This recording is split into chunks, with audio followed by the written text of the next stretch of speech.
কেননা এই রাজ্যের 2018 সালের পর যেই সরকার সংগঠিত হয়েছিল আইপিএফটি বিজেপি সরকার, সেই সরকারের আমরা দেখেছি সেই 5 বছরের এই রাজ্যের শান্তির পরিবেশকে কিভাবে বিঘ্নত করেছে।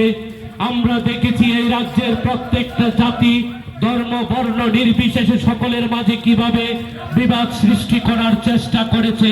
তাদের চক্রান্ত এখনো শেষ হয়নি। বন্ধু, বেরিয়ে আসুন, সকলে মিলে এই এলাকার রাজপথ দিয়ে ধীরে ধীরে এগিয়ে চলছি। এই এলাকার প্রত্যেকটা নির্বাচক মণ্ডলীর কাছে আমরা বিনম্র আহ্বান করব, আসুন এই শান্তির পরিবেশ আমরা প্রত্যেকটা ঘরে নিয়ে যাই। আসুন আমরা এই অশান্তির পরিবারও বলতে চাই, আসুন সবাই মিলে আমরা আবারও সেই শান্তি, আবারও বলতে চাই, আসুন সবাই মিলে আমরা আবারও সেই শান্তি।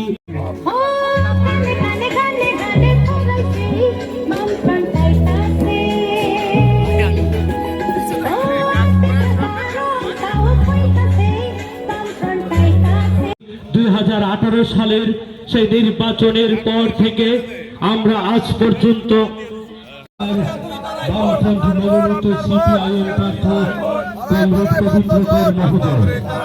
এই এলাকার প্রত্যেকটা নির্বাচক মন্ডলীর কাছে আমরা বলতে চাই, আসুন আগামী 16 ফেব্রুয়ারি 800 দিন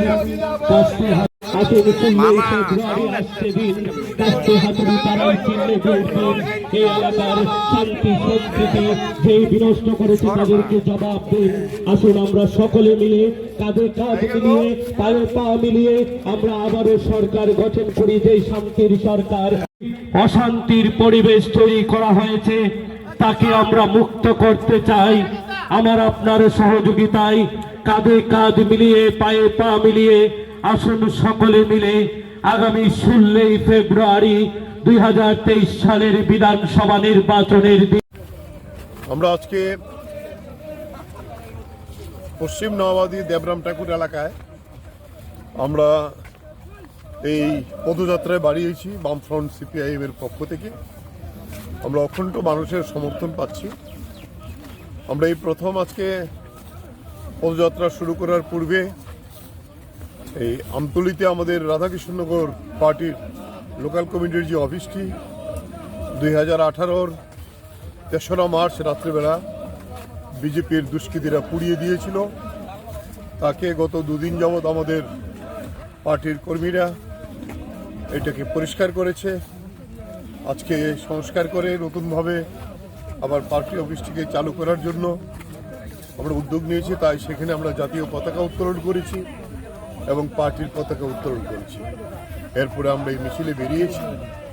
বিরাট অংশের মানুষ যার যার বাড়ির সামনে এসে বেরিয়েছে আমাদের অভ্যর্থনা জানাচ্ছেন।